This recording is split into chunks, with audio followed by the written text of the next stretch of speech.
Good morning, good afternoon, and good evening. This is the Man vs. Mood podcast, episode 7. I am your host, Will, joined today by my good friends, Gary. Hello, hey. Mike. What up? There he is. I am your host, Will, like I think I already said. Boys, it's been a little bit since we sat down here. We're going to have the episode out tomorrow, so it'll be a little bit of a quick turn, but lots of fun stuff going on. So as always, we want to talk about something that we're blessed with, we're happy about, all of those things. I'll start to my left with Gary. I know we're going to get a rundown of Mike's fun here in just a second, but Gary, what do you have for us? I'm just blessed. I'm happy to be here. I'm happy to be above ground. One of my favorite rappers today was just shot Young and Dolph. killed.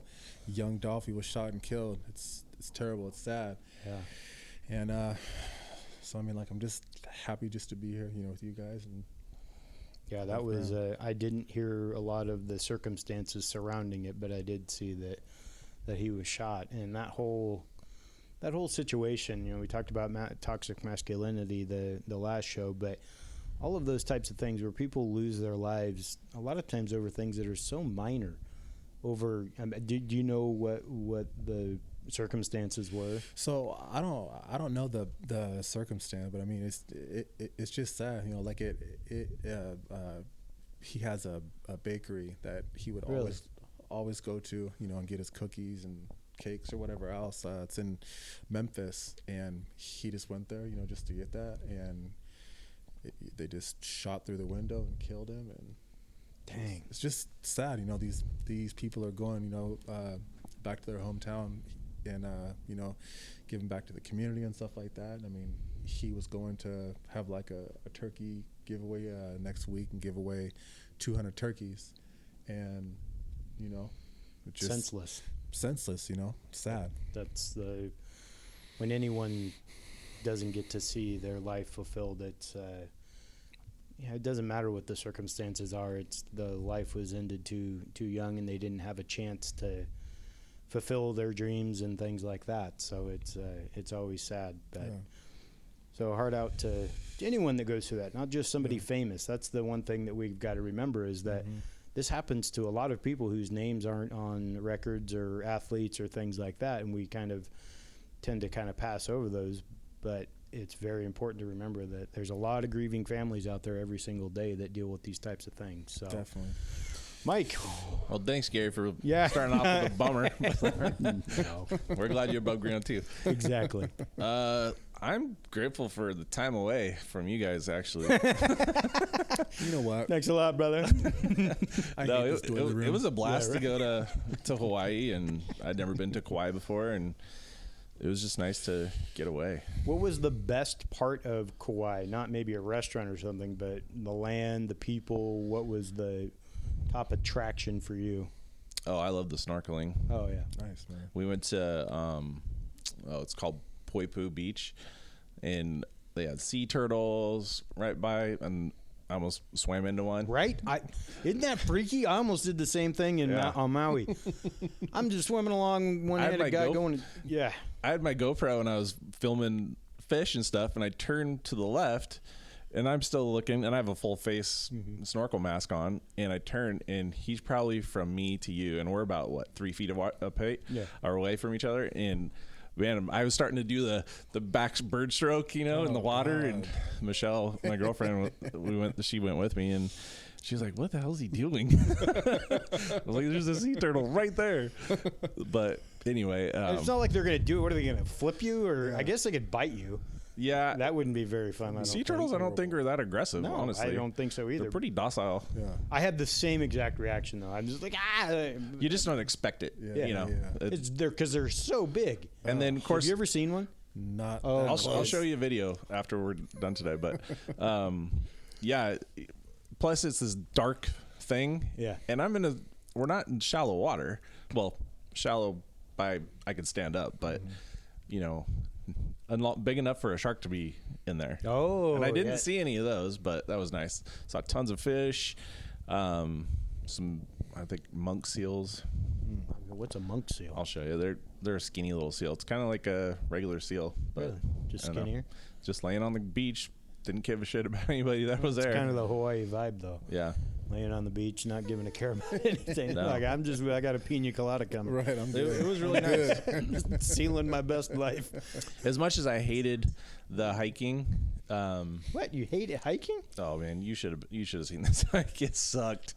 If you've ever heard of Waimea Canyon, it's like the Grand Canyon for Hawaii. Really? And so we didn't even go that far down. We went about 1.125 miles down, or 1.8 miles, and to the top of an 800-foot waterfall. Oh, wow.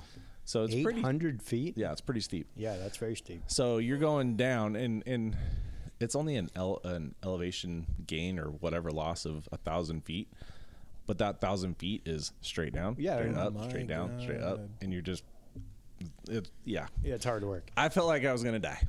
Let's just put it that way. Damn, that's crazy. But Yeah, yeah, that- it was awesome. So I'm super grateful for being able to have the means to do something like that. That's good. What man. was the best meal you had? That's why I separated the food, because I'm a foodie. Oh so. man, Yeah.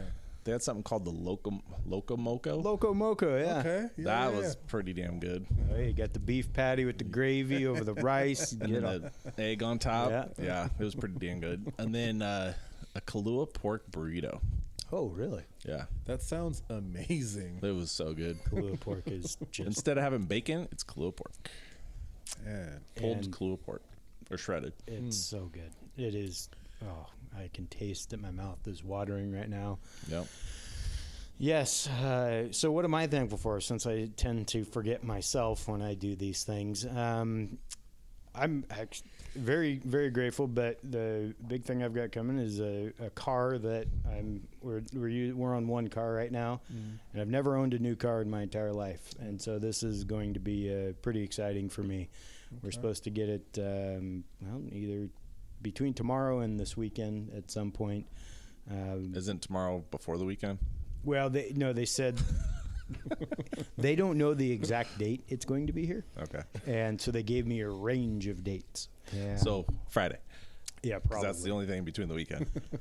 Well, yes. Yeah, hey, I'm all for it. If that's what it takes, then that's what it takes. But that's pretty exciting. But ultimately, I share Gary's sentiment that I'm thankful because today was a pretty stressful day, and this is about one of the best things for me right now. I needed to be around you guys and just kind of have some positive talk and just have that kinship type thing. That's something that as I get older and as we've gone through COVID and all that we enjoy these times, these little things that we used to take for granted. Right. It was, oh yeah, we'll just swing by and shoot the shit for 30 minutes or whatever. Well, Right. now that's a big deal. Yeah. And to do that is something I am very thankful for. So that's definitely probably even better than a car. I just don't like having one car. Yeah. It's so You're so irritating. reliant on, Well, that- everybody needs it at the same time. Well, because I'm trying to sell my trucks or one of my trucks, and so I'm not driving it because I need to keep it the way it is and not get dirty and all that, and it doesn't get anyway. So yeah, it's I'll be thankful to have two vehicles back in the Yeah. family that are very operational. Well, today's episode, actually because of the events of today, I rewrote it, and it's about disappointment. And how disappointment affects our mental health is a big part of all of our lives, because disappointment is something that we deal with to some degree every single day. And whether it's you stubbed your toe, or maybe not stubbing your toe, but something just didn't work out, or it's something major, like the loss of a parent or something like that.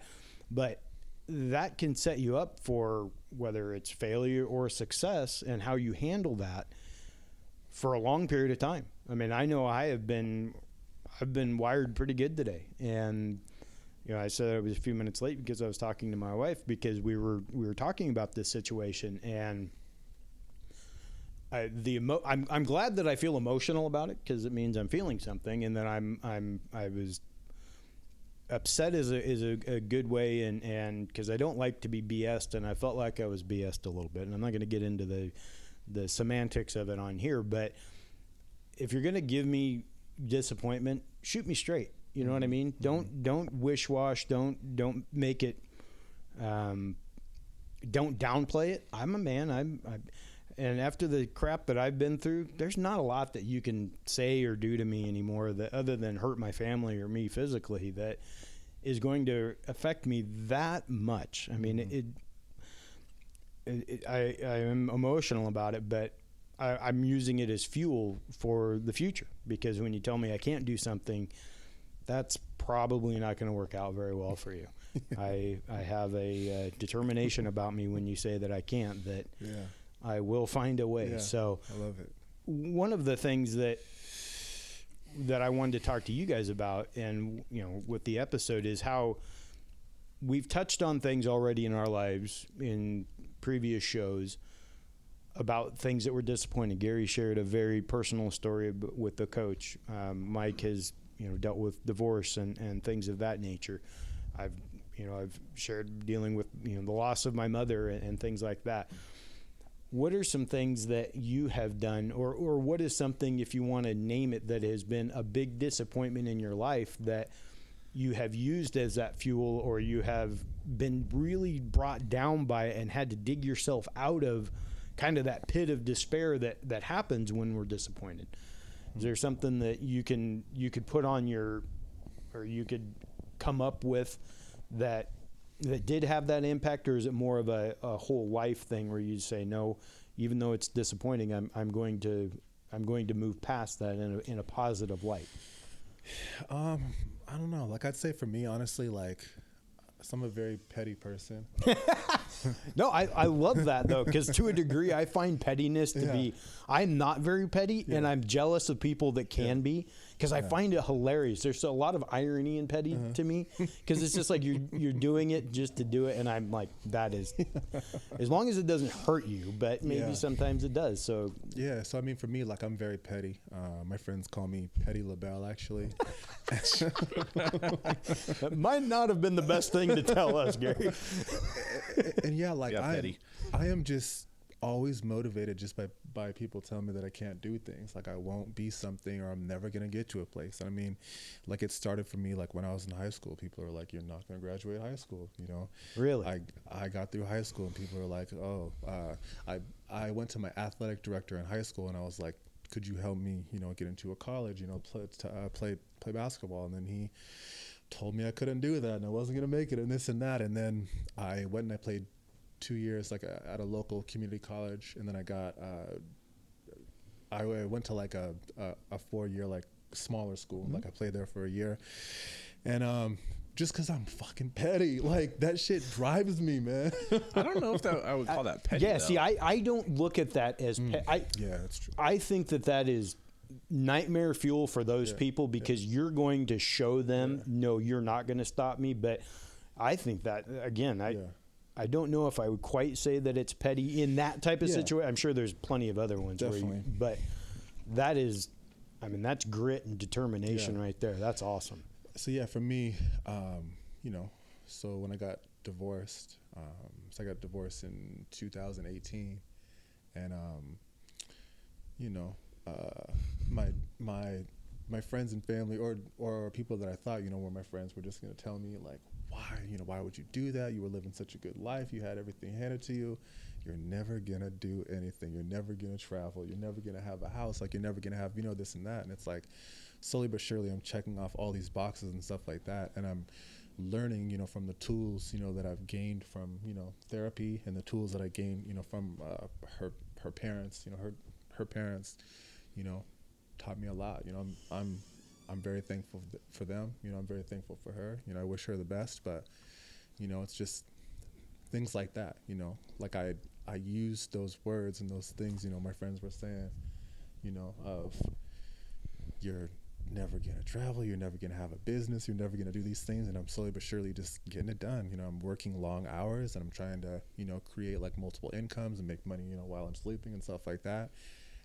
And I'm using along the way as well, I'm learning all these things, and I'm finding that I get more joy off of showing others like where I've messed up at, and showing others like different things about simple things, things that are simple to me, as far as creating a resume or traveling or just certain things that I'm finding that I love to teach and things like that. So yes, I do think that some of those things are, or actually most all of them are petty, but that's one of those things where you've written a list. Maybe physically you've done it, but in your mind, you're going to prove them wrong. And that is fuel for you to make yourself better. And that's something that I wish I had more of that, because to a degree I've given up on myself a lot when people have acted like you can't do that. When they have what I have assigned as a power over me. It's a really weird thing, and I don't have myself figured out, that's for dang sure. But for you to use that, do you have like some kind of list or something, or is it just in your head? Or have you gone to that point where you're like, nope, all these motherfuckers said I can't do this, and you're physically checking them off? Because I think that would be pretty cool. Yeah, like I wouldn't really say it's a list. I'd say it's people. Like, it's this person, it's that person, it's that person, and that person might not even know it, but they motivate me, when I talk to them, because they'll say something like, just about, success or achieving things or something like that. And I'm like, thank you so much. Because my next question for you was, in that moment when they say those things to you, how do you react to them? Do you say things like that? No, I'm going to prove you wrong. Or is it just a mental no? What is your, because it's got to feel, at least I know for me, and I don't want to say how you would feel, but I would feel disappointed by that. I would honestly say that it depends, like, on the situation. If I was talking to them over the phone, I'd probably be calm, cool, and collected and stuff like that. But if I was talking to them in person, they'd probably see my facial expressions, and that's the one thing that I enjoy about wearing a mask, is people can't see what the fuck my mouth is doing when I'm making faces or whatever. But yeah, man, I don't know, probably anger in person, and then calm, cool, and collected, like, on the phone. I didn't know that there was another side to Gary besides calm, cool, and collected. No. Because he is coolness personified with that camel on today. We're going to get a picture of this, because that jacket is fire. I'm sorry, but it is. Thank you. But no, that's something that I think we can all, to a degree, really relate with when people don't think we can do something. Mike, for you, is it something like that with disappointment, or has it been more of a, are you petty like that, or more of a just try to work on whatever it is that caused the disappointment?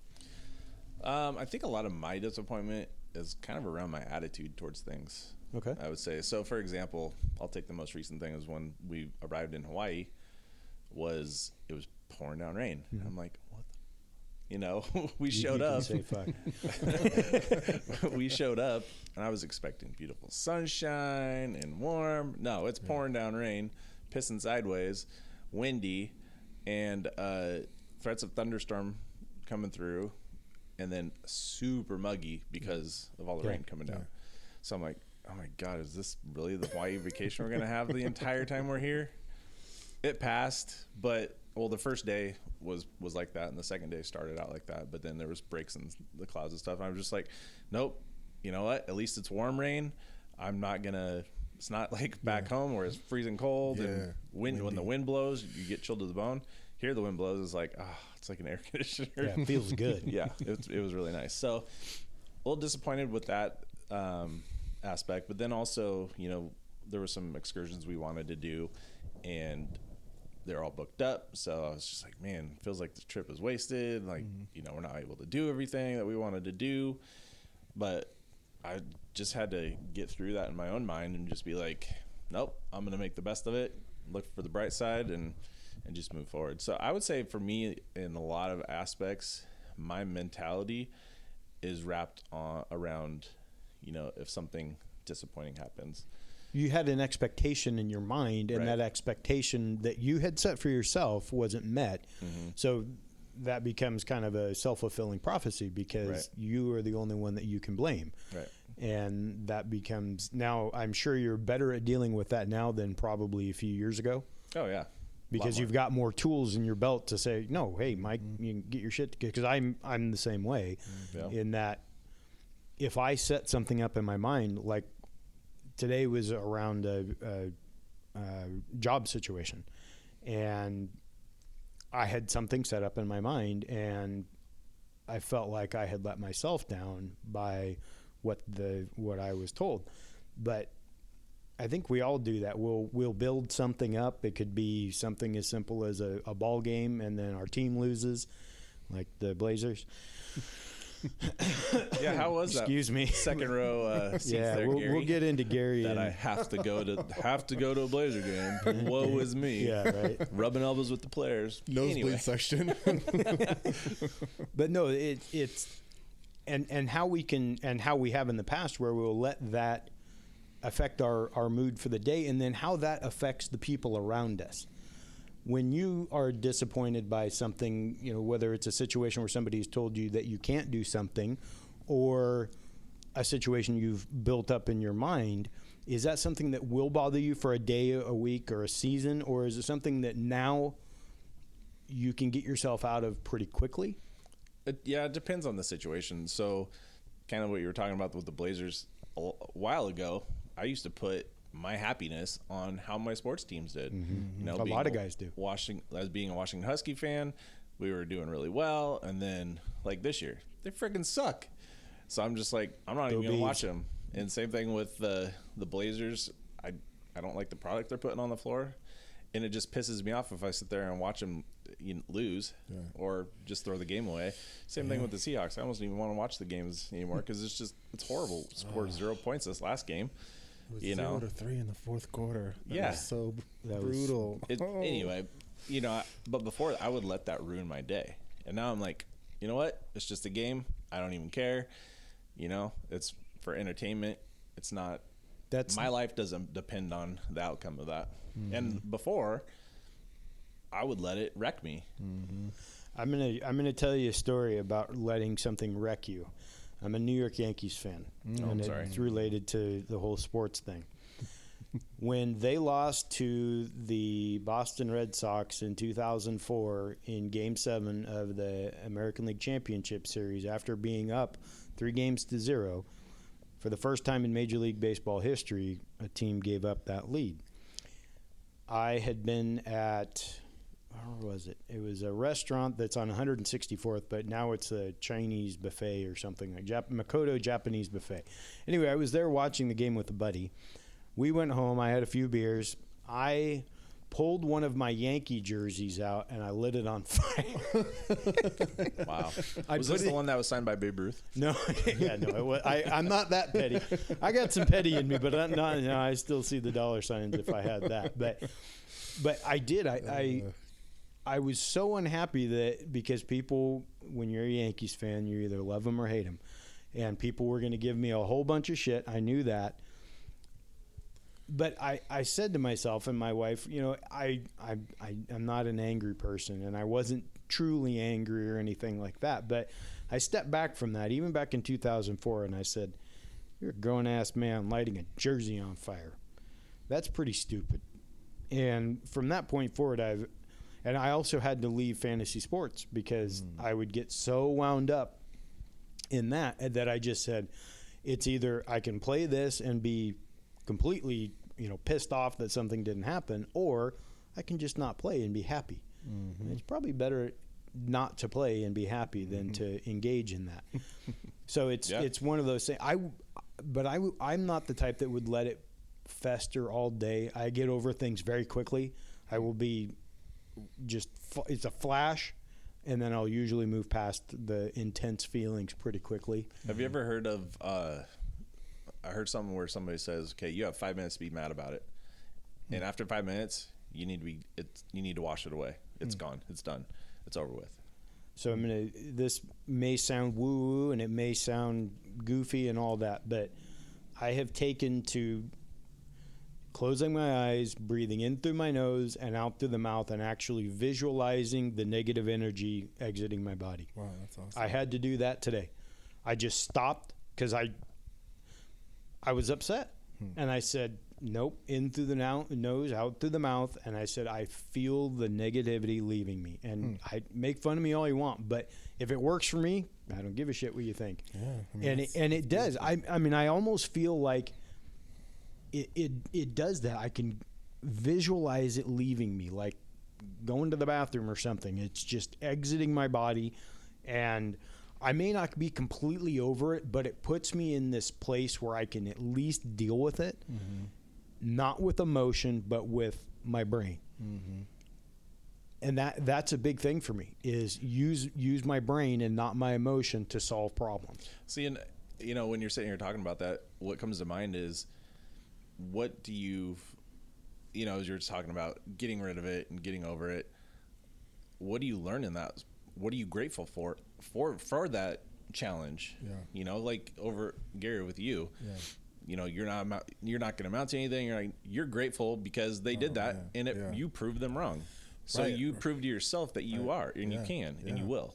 Definitely. I mean, that's definitely true. And it's kind of funny thinking about, you know, just hearing you say, you know, like, you guys, you know, might make fun of me or mock me or whatever for this, but it's like, I used to think like that too. Like, but you know, now like I have friends that'll, you know, walk outside in their backyard, you know, like in the grass, you know, just with their bare feet, you know, just to feel better about themselves, or go up and hug a tree, or just, I don't know, just different shit like that. Cause it's like, you have to learn like how to deal with yourself and deal, you know, with people and stuff like that, because you're always going to be disappointed, you know, by people or by something, and you have to figure out like how to get through that shit. That you were exactly. And like today for me, like quick story, but went to the DMV. Oh boy, there's a lot of stories you can start with. This is not going to be a quick story if you went to the DMV. I wish we had. Oh my god, dude. I was so mad earlier today. I was so mad earlier today. I could just see it on you. The whole thing just flashed right there for me. I was like, shit, this is serious. Yeah, like when you said that, it flashed before my eyes again. I just lost it. I almost lost it. Oh, that's so great. It was so bad. Like, so I got my my A-class license. CDL? Yeah, my CDL. Nice. So I took the like drive test yesterday. I got my A-class permit last December. So the permit expires next month. So anyways, I went to the DMV to get a new license, and the lady, so after me waiting for about 2 hours, the lady tells me, "Oh, your permit expired," because the permit expires at the year point, you know, from next month, but the test scores expire 6 months after you take the test. So I'm like, ma'am, nobody knows that. Like, this is, and like, I'm feeling myself starting to get pissed off. Like I may have slammed my keys down. Listen here, motherfucker. Yeah, yes, I was so mad. I was like, ma'am, you have to be fucking kidding me. There's no way. Like, it says the permit expires, you know, next month, and she's like, nope, that's not the way it works. So, long story short, again, I know, sorry. So like I said, it's not going to be a quick DMV story. So I'm standing there and I'm talking to her for probably like 25 minutes, and I'm just thinking to myself, like, I'm so glad that I have new tools that I've learned. You know, one of the things, you know, that I talked about with my therapist is, so it's called PPP, and it's pause, pray, and proceed. Hold on, I'm going to write that down. You keep talking. Pause, pray, and proceed. And, you know, so I just think that that's what I was thinking today when I was dealing with this woman, because so I'm like, can I talk to your manager? Nope. Is there a supervisor? Nope. Probably like 3 or 4 people came over and said the same thing. Your permit's expired. So I left. So I called the DMV when I was there. I left and I went home and I talked to somebody at the DMV and they're like, she's totally wrong. Go back. So I drove back. No. And I walked. A 2 DMV day. Man, Damn, you are bro. a glutton You for are a punishment. Listen. that's some man shit right there. No. That's some petty shit right there. That is petty, right? So I walk in. I was the dickhead, I guess. But I walked up to the like information booth person and I'm like, look, I need to go up and talk to this lady. Like, I'm not trying to be rude and cut all these people, but I was misinformed about something today. And I was told to come back and skip the line and go up and talk to her. So anyways, that one was like, go to the back of the line. So I'm like, nope. So then I just I put my Karen hat on and like, we're camping now. Let's do this. Exactly. Isn't it? They're not Karens. If a guy is a Karen, he's a Ken. Or no, a I'll- Chad listen, too. I'll be a Chad, Ken, Karen. I do not care. I'm getting my shit taken care of. All right. So I walked directly up to the area like where you get your stuff taken care of, and I seen her walking out, and I was like, so they talked to you, and you know they figured it out. And anyways, I got my license and everything. But And did she admit that she was wrong? no. Are you kidding me? She couldn't do The it. DMV to ever admit anybody was That's wrong true. there. Come on. No, you're. But yeah, I was just so angry, and like I felt myself getting more and more angry because she was telling me that I'm wrong, and then her cohorts or whatever were telling me that I was wrong too. So I'm just like, I'm getting angry and angry and angry, and I'm just like, If you lived in Washington, you wouldn't have that problem. Yeah, we're not. It would have allowed been in. only an hour and a half wait. Yeah. You would have a virtual assistant to deal with. so thank you to the man that I called today at the DMV and helped me out and made that call to them, because it was worth sitting there for 2 hours and sitting in traffic driving back to see the look on her face when she seen me walk through the doors. And you were high stepping too. You're like, look at me. I got the Like camel Deion on. Sanders.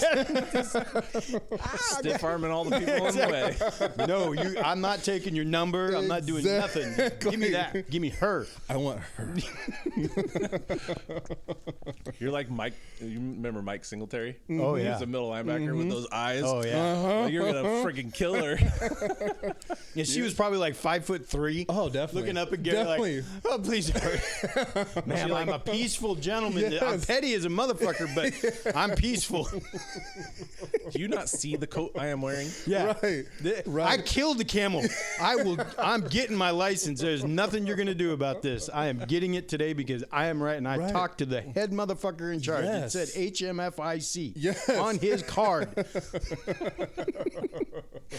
No, I'm glad that we can laugh about it now, because I think we've all probably been in that situation. It doesn't have to necessarily be at the DMV, but it tests our patience when restaurants are a really good place for this, where I have noticed this, where they will be snotty towards you. Not so much since COVID. I shouldn't say that it is COVID related. I think it's more related to the servers and their age, and that they just kind of dump shit off, and then they want a huge tip. And I'm like, that one does not happen without the other. You give me good service and I will give you a great tip. Yeah. If you give me shitty service, I'll still probably give you a decent tip, because I'm that guy. But it's disappointing though, and that's a different form of disappointment when people just I mean, I know for me, after this past year, I was at the courthouse dealing with part of my issue that I went through earlier, and somebody helped me there. And again, make fun of me all you want, but they were actually like, they were helping me, and they could see that I was a little distressed, and I broke down. I was like, you're literally the first person that has helped me in months. Like, you just helped me out of the goodness of your soul. No other reason. Yeah.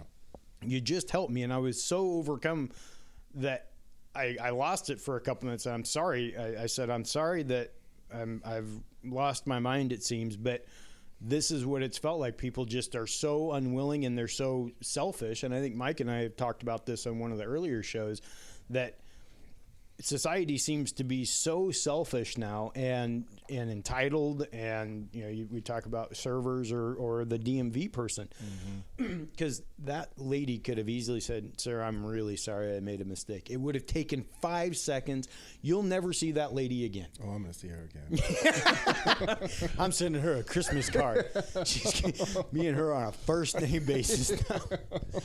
But it's funny how those different disappointments though will affect our attitude in different ways, whether it's a disappointment like Mike set up, or I have, or Gary, for ourselves, or when somebody that means a lot to us disappoints us, whether it's your kid, because that's the most, painful thing you could ever tell your kid. Not that you're grounded, it's just that they disappointed you and how that makes them feel. But is that something that you kind of differentiate with, Mike, where your disappointment will vary how much affects your overall mood or something like that? If it's a quick interaction, or if it's how that differs between somebody you don't know and somebody you do know? Yeah. Well, I have some recently for work too, where I had a client that was referred to me. I text them, call them, no response. Out of the blue, she calls me, "Hey, I want to go see a house." Well, I'm in Hawaii. So I'm like, "I'll be back on Thursday. I'd be happy to show you the house." Well, she called the listing agent, got the and went to the showing, and I text her, "Hey, how'd the showing go?" Crickets. Really? Just ghosted. Straight up ghosted. And I'm like, meh, whatever. Wasn't meant to be. Yeah. And that's my mindset a lot of times, or how it's turned more recently is, if it was meant to happen, it was going to happen. Yeah. And, things happen for a reason. So absolutely. So for example, if one time the light was, I was driving and I was super late to where I was supposed to get to. And I was like driving fast and trying to get there, and it seemed like every single slow person was in front of me, and the light would every single light would turn red. I'm like, oh my God, are you kidding me? This Murphy guy, he writes the laws for that. But because I was behind and late, I saved myself from being in probably a 13-car pileup on I-5. Wow. Really? Wow. And at the moment, you don't think about that. Yeah. It's a butterfly effect. Right. Wow, So, yeah, I was disappointed that I was going to be late and probably not have a good outcome, but I'm still alive. Yeah. That's a huge deal. So I think if you can look at your situation from a 30,000 foot view of what's going on around you, I think you can really reduce your disappointment level when you have that kind of perspective. And it's hard to have that in the moment, but as you're able to kind of separate yourself from it a little bit and be like, maybe 5-10 minutes later or whatever, just be like, if it was going to happen, it was going to happen one way or the other, whatever the outcome was. And maybe it just meant, and if you're a believer or not, I think God opens doors and closes doors. And just because it's closed right now doesn't mean he's not going to open it later in the future. That's a fact. So it's not always on our schedule, it's not on our time. Yeah. It's on, we don't control that. No. And the problem is we try to control everything in our power, but there's a lot of kind of the serenity prayer that we mentioned. I think it was the first one. God grant me the courage to change the things I can. Oh crap, I can't even freaking remember it. Anyways, just stop worrying about the stuff you can't control, and you can't control everybody else. Yeah. Control what you can control, and that's you. Yeah, that's true. Well, So- that's you said one of the things that I wanted to talk about, which is using detachment to help us handle these situations that are disappointing. And you nailed or you hit the nail on the head. Detaching ourselves and having that flyover look. I don't know if you've had a counselor or a therapist talk to you about that, but detaching ourselves from the situation and looking at it from just in the corner of the room or 30,000 feet, whatever you want to use to describe it. But taking yourself, and again, that's why I go back to the emotion part, taking the emotion out of it. And that's really what you're doing when you're detaching, is removing the emotion and seeing how that situation would play out for you if you were watching somebody go through that. Gary, at the DMV, if I was sitting there watching you go through that, now we're laughing about it now, but I guarantee you that when if I would have been sitting there, I'd have been like, man, that guy is really upset. Right. And he is pissed off. Now, I would not have had the opportunity to have the context of the lady is telling you the incorrect information. And that's where your anger was really born out of, was that you knew that you were right and somebody is just stonewalling you out of pure ego, probably. I mean, I think it would probably be likely that she could have called somebody like her manager if you had asked to figure out the situation in under 25 minutes or however long it was that you talked with her. Is detachment something that you've had much experience with, or that you kind of use to look at situations, or is that something that is you do something, it's just you call it different than that? So I mean, for me, it's definitely something that I'm trying to learn. I really haven't done much of that. But I mean, like today when I was at the DMV, you know, like I was definitely thinking, because like everybody was looking at me. Like, everybody it's the coat, dude. It's the coat. I'm telling you. That's why you wear that coat. It was the yelling. It wasn't the coat. There it is, folks. Yeah. There it is. Yeah. It was the decibels. Yeah, exactly. And just like I'm sitting there and like I'm talking to her and I'm just like, could you please get your manager? Well, no. Is there somebody else I could talk to? Well, no. And then 3 or 4 people, you know, came over and they're like, oh, well, she's right. And I'm like, where does it say that, you know, like in the book, the computer, the anything? And she just couldn't provide it. She just couldn't do it. And I'm just thinking like, everybody's looking at me right now, like thinking that I'm the angry black man or something like that. I mean, how many people left? Oh, I might have, Well, hey, those people that were stayed there, you just shortened their window from 2 hours to an nobody hour. thanked me though. Yeah, Well, of course not. They're scared of you at that point. Like, what has he got into that camel jacket? Yeah. This mother. Stupid. but yeah, like I was just getting so mad, and I just think like I just wanted her to just not even go like above and beyond, but just ask somebody else. And I'm seeing more of that, and that's what I was talking about with the restaurant servers. That's how people are acting towards us now, and it's not I don't think it's a race thing. I think it's people just don't care about each other as much as they did. Right. I mean, the race or handicap or whatever could absolutely in situations occur, but I'm just seeing it in so many different scenarios where just common courtesy is being removed from situations where it should be there, and that's a disappointment that I deal with. That I mean, I struggle with it because I'm like, you don't have to go above and beyond. Just be nice. Yeah. It's not hard. It's harder to be an asshole. Just be just be like a decent person, and it's like that's like what I think about when I think about, you know, some of these kids that are missing out, you know, on years of school and stuff like that, and not, you know, being able to be around, you know, their friends, you know, people that look different than them, or just people that think different, because I think that's important to be around, you know, different types of people and stuff. It teaches you so much, and it just makes me sad, you know. It's so true, and you know, because one of the things I have on here also is dealing with the family and our spouse and kids, and but it can be other people, and you're losing out on the opportunity to connect with another person. And that's something that I have really tried to push myself, is make a connection with somebody each day in just a small way. Hello, how are you? At the grocery store, strike up a small conversation at the gym. But every day I want a connection with another person that is positive. And that's been something that has been good to me. Like I said, it does not have to be. I have a couple guys at the gym where, hey, how are you? And I'll make a comment about their clothing or something like that. But I connected with them. I showed them that I don't know them from Adam. Or at the grocery store this past weekend, a gal made a joke about the vegetables I had in my cart. So we started talking about, and I actually gave her a recipe. Wow.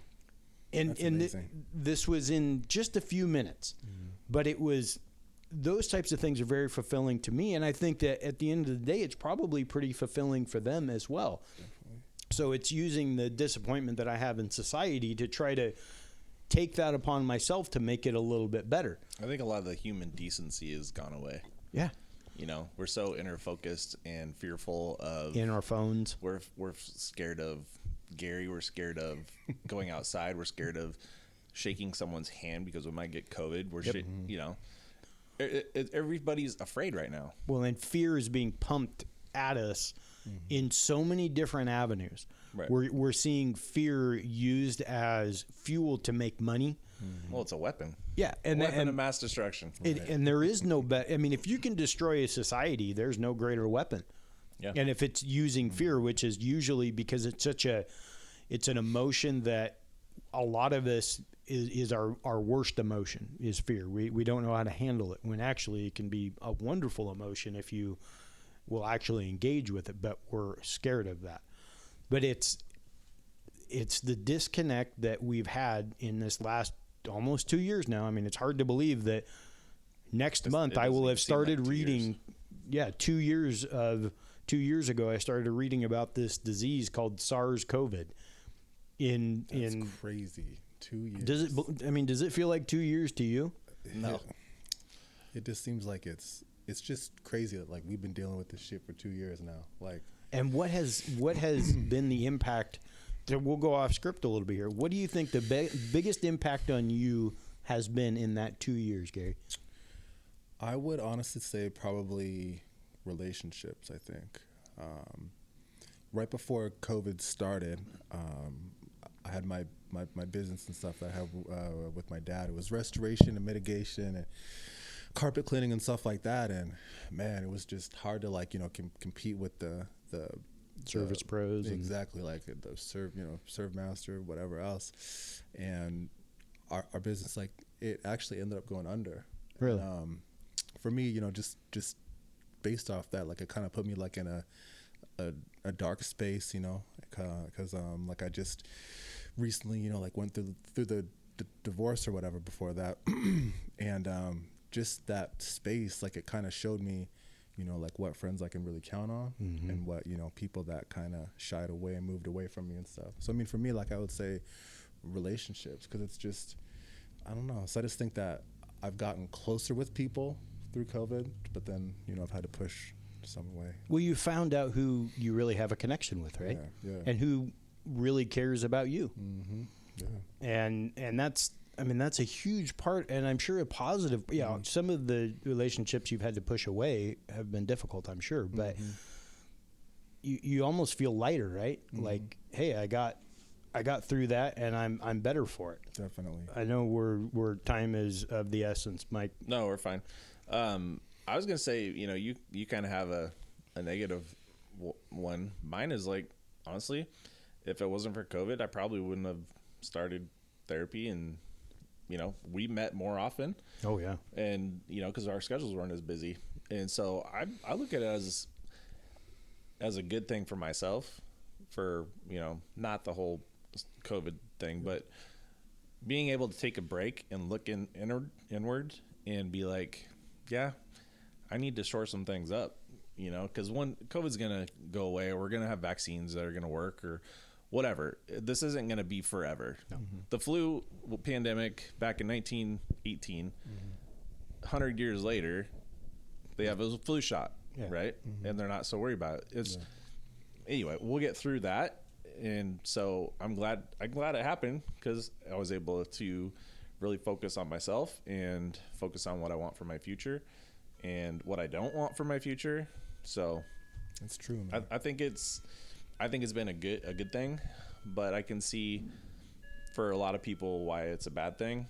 And that's why a lot of people, I think, have lost that human decency, is because a lot of people lost hope. I mean, I remember seeing it in my kids where they stuck at home, couldn't go to school, couldn't see their friends because everybody's afraid of getting a disease, the unknown, that maybe might kill you, maybe might not, at a 0.00 whatever.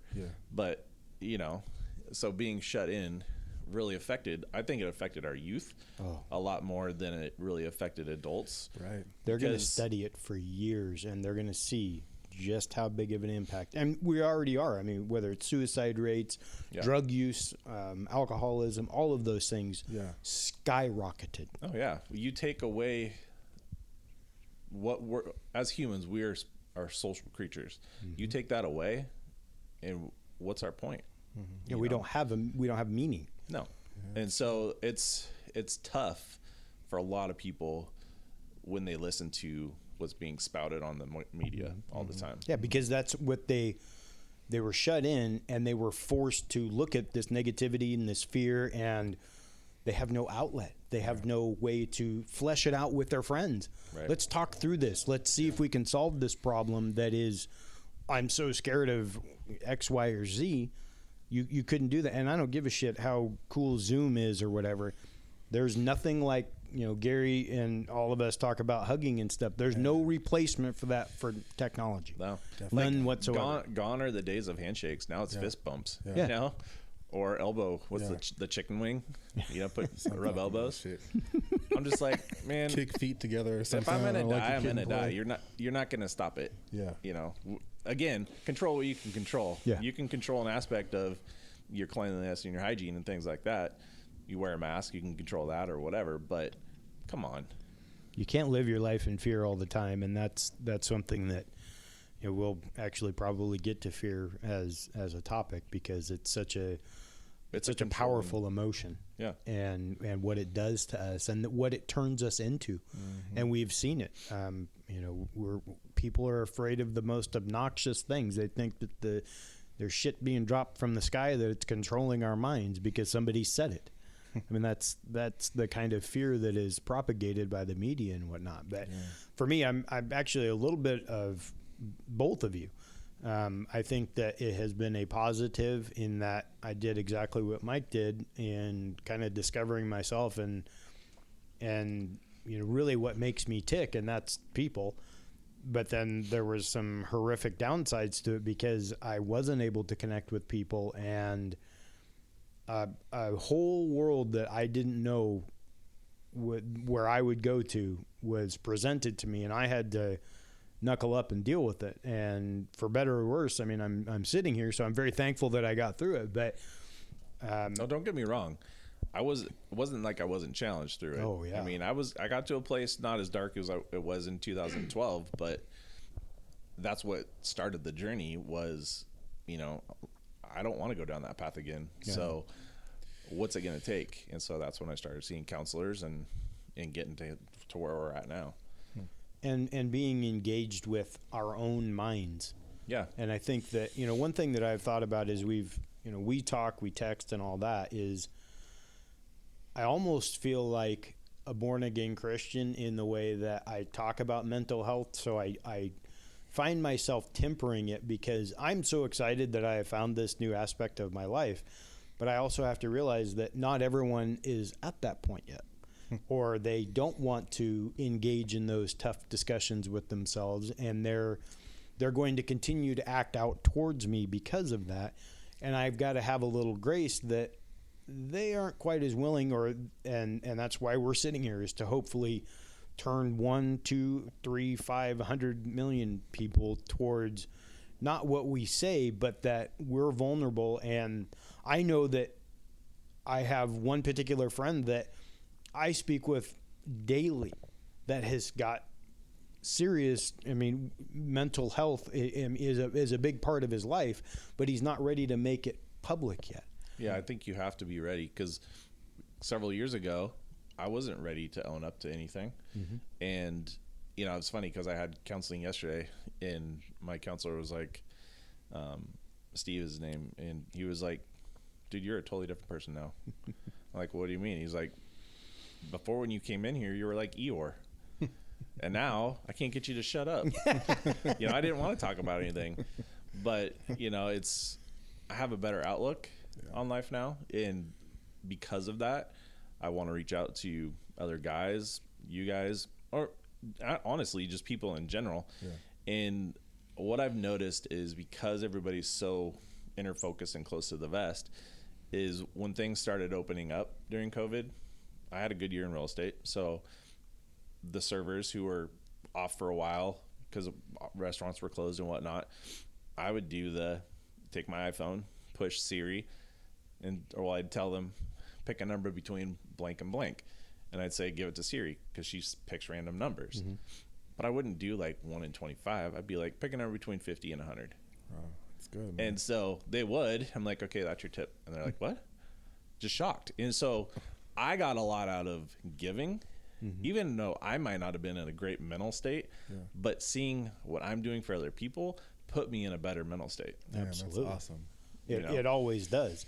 And I mean, that's one thing that I try to impress upon my kids and other people is that if you're willing to give and not have an expectation to receive, you will find benefits that you'll never be able to quantify because it's in your head. Yeah. You get that happiness from giving, and it could just be opening the door or something like that. It doesn't have to be big, but you can't help but smile. Yeah, because you see somebody else that's happy. that's right, man. And that's such a huge thing. And that's, whether it's me pushing myself to connect with somebody because I want to bring them a smile, and or making a joke or whatever it might be, because I'm happy for doing that. And so you call it selfish if you want, but that's something that has helped me quite a bit. Have you seen people that have been not quite as willing to, I mean, we talked about it before we hit record, but that are not quite as willing to engage with the mental health stuff, or they're even not willing to engage it, but they put you down or something like that? Because I have a feeling I know your answer just based on Why are you your smiling, look. Gary? Yeah, right. Definitely. I mean, for me, like, I don't know. I mean, probably one of the things like that I have learned since COVID is that, like, I want to tell people that I appreciate them more, and then like I want to tell them too that, like, I go to therapy. I read books about the brain and about communication and stuff like that, because it's something that I'm like not strong at. Like, I'm a natural introvert. I don't really talk a lot or whatever to people, and just for me, like, something like that I've been doing, like, I've just been investing more, in making sure that I'm right and I can, help others and stuff like that. And I just think that I'm always asking people, if they're going to therapy. I'm always asking, and I'm telling people that I go, once a week. And, I found that, like, people don't think the way that I think. They don't think the way that you think, or you too. And like, to me, it's just interesting. I'm sorry to cut you off. I think a lot of people don't want to admit that they have an issue. They don't want to look themselves in the mirror is the No, thing. because it's a scary thing. Yeah. We'd rather put up this facade and hide behind who we are and put the fake book out there, or that, the Instagram things, and make us look like our life's happy when there's so many people that aren't, and you can see it on them. Yeah, it's sad, and just it goes back to things that went down with COVID and stuff like that as well. But it's like, I just don't get how, like, people wouldn't want to be the best versions of themselves, because I feel like when you're the best version of yourself, like, that's when you can kind of give to others, whether it's with tips or with knowledge, and with just giving back. Like, it just feels so good. Like, for me, when I played sports, I love passing the ball. Like, I don't know, like, I'm just good at passing and stuff like that. So you're an Isaiah Thomas, John Stockton. I tried to be, but yeah, like, it just felt good just to, like, pass the ball to your teammate, and your teammate's going to go up and score, because then later, they're going to play better on the defensive end or something like that, and it just balances out the team. And I just think, if you give assists and stuff like that in real life, it's going to go out and help the community and stuff. Well, it sounds like you're talking about confidence. Yeah. You're building other people's confidence in themselves. Yeah. And some people don't like that. Definitely. That's something that I have had to kind of figure out the hard way, is that even when I want to build somebody up, they have to be willing to accept the words that I'm saying that are positive towards them, that are building them up. And when they don't like themselves, they try to flip the script and project whatever negativity they have back at me. And that's where, in the past, I might have ratcheted up with them, but I've really tried to take that down. And so I'm calm, and I don't let it affect me. Hey, you're not ready. That's fine. It's like swimming. I don't go and throw a 4-year-old into the pool and say, just swim, Jimmy. In the deep end. Yeah, you don't do that. You've got to, and that's, why we're sitting here, is we're leading them through the shallow end, off the beach into the 2 inches and then a foot and so on and so forth, so that all of us can take that journey at our own pace, because none of us get to tell anyone how fast they come to terms and come to grips, as long as they realize that it's necessary. Because in my 44 years, I haven't met anyone that's perfect. I don't anticipate in my next 44 years. Sometimes I can walk on water, but the puddle's only like an inch thick. Right. That's impressive. Let's be honest. Mike is not walking over anyone. No, have you seen how much I'm like? Come on, I'm sinking all the way through that sucker. I don't care how fast you get those clodhoppers moving. You are not walking on water, brother. But no, it's important for us to take that and say, okay, they're not quite there, and not internalize what their negativity is, or that they are unhappy, but to continue down that path with them and still be there, not give up on them. That's a thing that I have struggled with, is that I want to give up on people because they have wronged me or whatever, but I can't do that. If I'm going to stay true to what I am saying here, then I've got to continue down that path with them. So it's a journey that never ends, and we never want it to end, because we can always be a better version of ourselves. We've got to be happy with where we are, but there's always room for a little bit more of improvement, whether maybe it's 2 interactions, whatever it might be.